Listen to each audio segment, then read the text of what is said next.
In the early spring of 1999, inside a modest office building in Dallas, Texas, a company called Broadcast.com reached a destination that defied conventional business logic. It was not a traditional media empire. It did not own television towers, cable networks, or printing presses. Yet, on April 1, 1999, internet giant Yahoo announced an agreement to acquire it for $5.7 billion in stock, a transaction that officially crossed the finish line on July 20, 1999, according to SEC records. For the founders, the numbers were staggering. But what caught the attention of Wall Street and history was what happened to the people down the hall. According to Mark Cuban's own repeated public accounts, roughly 300 of the company's approximately 330 employees became millionaires from the sale. For a brief, suspended moment in time, ordinary software engineers, sales reps, and customer support staff were paper millionaires. Yet, looking back across the decades, the story is far more complicated than a simple fairy tale of overnight riches. It is a calculated, high-stakes gamble on the future of digital media, a masterclass in market timing, and a sobering lesson in the volatile nature of paper wealth. How did a company command a $5.7 billion valuation with very little traditional profit? How was Yahoo willing to pay an astronomical sum for it? What did Mark Cuban understand that others missed? And when the dust finally settled, what actually became of those 300 newly minted millionaires? To understand how a company could command a $5.7 billion valuation with very little traditional profit, you have to look back at the internet of the mid-1990s. The internet moved at a crawl. Bandwidth was measured in kilobits. Images took minutes to load, and video was little more than a jerky, postage-sized novelty. The prevailing wisdom of legacy media was clear. The internet was a text-based medium. Audio and video belonged on television and radio. Enter a pair of entrepreneurs named Mark Cuban and Todd Wagner. They hadn't set out to build a multi-billion-dollar enterprise. Their initial venture, AudioNet, started out of a simple, obsessive desire. Cuban wanted to listen to Indiana Hoosiers basketball games while living miles away in Texas. If you could digitize an audio signal and broadcast it over a packet-switched network, distance suddenly didn't matter. It sounded simple. Technically, it was an engineering nightmare. Server crashes were routine. Audio streams dropped constantly. Connections stalled. But Cuban and Wagner realized something fundamental about human attention. People didn't just want text pages. They wanted live events, sports, and talk radio, and they wanted them wherever they had an internet connection. They rebranded the company to Broadcast.com and began aggressively aggregating content. They signed up college sports games, niche radio stations, and corporate events. They treated every audio stream not as a technological experiment, but as an entertainment product. And unlike many traditional tech firms of the era that hoarded ownership at the top, Cuban and Wagner made a deliberate decision. They believed that if ordinary workers were helping build a new medium from scratch, they deserved to own a piece of it. Stock options and equity packages were distributed widely down the ranks to roughly 330 employees. Cuban also understood that in the emerging digital economy, attention was the ultimate currency. He was brash, relentless, and everywhere. He didn't just pitch Broadcast.com as a tech company, he pitched it as the future of broadcasting itself. By 1998, the company pulled off a stunt that cemented its cultural footprint, streaming the Victoria's Secret fashion show live on the internet. Today, live streaming a fashion show is mundane. In 1998, it was an unprecedented stress test for the infrastructure of the web. Contemporary reporting noted that Broadcast.com's systems were configured for approximately 250,000 to 500,000 simultaneous viewers, yet roughly 1.5 million people flooded the site during the event. Servers strained, bandwidth bottlenecks choked connections, and the system pushed against the absolute limits of the early web. It wasn't just a broadcast, it was a demonstration of raw digital reach. Traditional networks watched in disbelief. Wall Street took notice. And the market was primed for a revolution. By the late 1990s, the dot-com bubble was inflating into a historic financial phenomenon.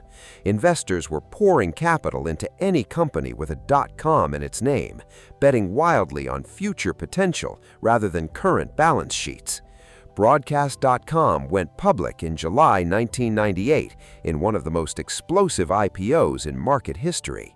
Its stock doubled on its very first day of trading. For the employees who had received those equity packages, those stakes transformed. Programmers and administrative staff watched their portfolios swell.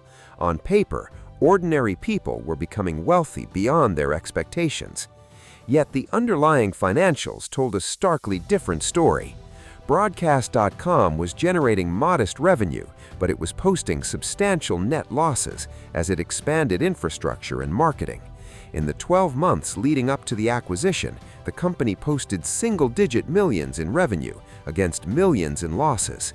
By traditional metrics, the valuation made no logical sense. It wasn't priced on what it earned today. It was priced as a monopoly bet on the future. If you are following the hidden financial mechanisms behind corporate deals and extraordinary fortunes, take a moment to subscribe, because this channel investigates the stories that conventional headlines miss. And then Yahoo entered the picture. Why did Yahoo, then the undisputed king of the internet portal landscape, want to acquire Broadcast.com for $5.7 billion? To understand Yahoo's thinking, you have to look at the official corporate rationale released in April 1999. Yahoo wasn't simply buying a cool streaming site. According to contemporary announcements and filings, Yahoo explicitly stated that the acquisition would expand its multimedia offerings, provide greater distribution for content and services, and enhance its services for advertisers and businesses. Portals were fighting a brutal war for eyeballs. Yahoo's leadership believed that internet media would soon eclipse traditional television, and they wanted to own the primary pipeline for streaming, distribution, and targeted digital advertising.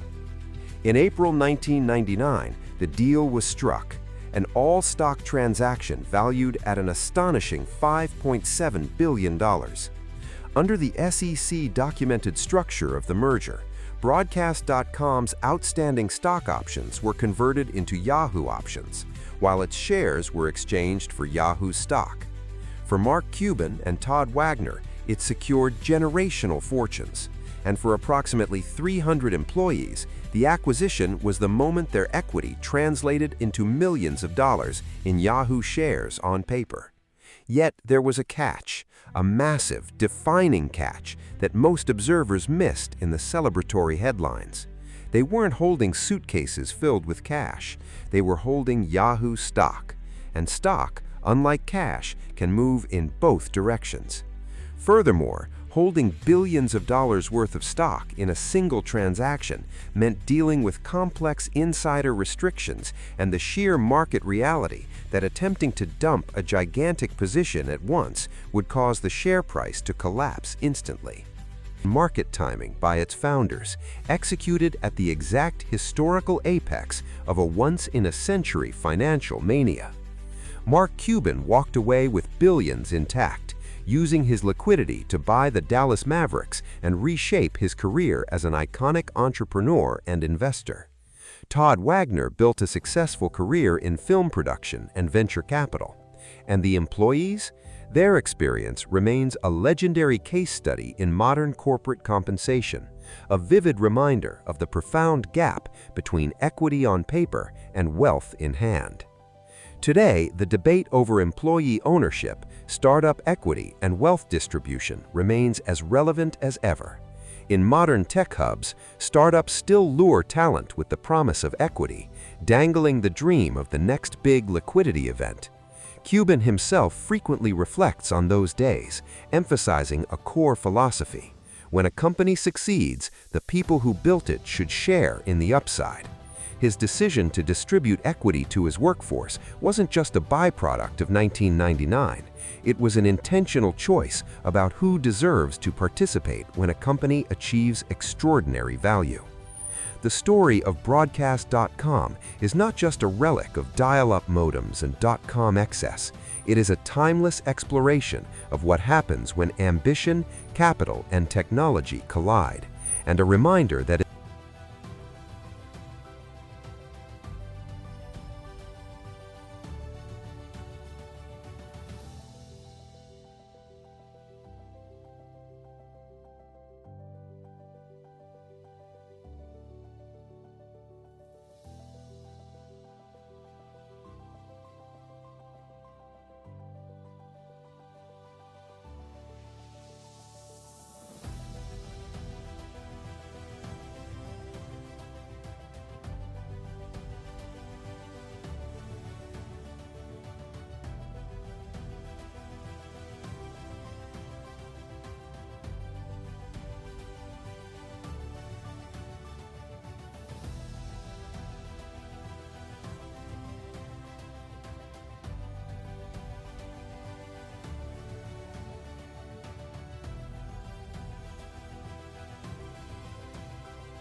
Today, the debate over employee ownership, startup equity, and wealth distribution remains as relevant as ever. In modern tech hubs, startups still lure talent with the promise of equity, dangling the dream of the next big liquidity event. Cuban himself frequently reflects on those days, emphasizing a core philosophy. When a company succeeds, the people who built it should share in the upside. His decision to distribute equity to his workforce wasn't just a byproduct of 1999. It was an intentional choice about who deserves to participate when a company achieves extraordinary value. The story of Broadcast.com is not just a relic of dial-up modems and dot-com excess. It is a timeless exploration of what happens when ambition, capital, and technology collide, and a reminder that in the high-stakes game of business, timing isn't just everything, it's the only thing. Was Cuban's decision to distribute equity to his workforce brilliant business strategy, extraordinary generosity, or a mix of both? Drop your perspective in the comments below and subscribe for more investigative deep dives into the hidden financial stories behind the world's biggest fortunes and deals.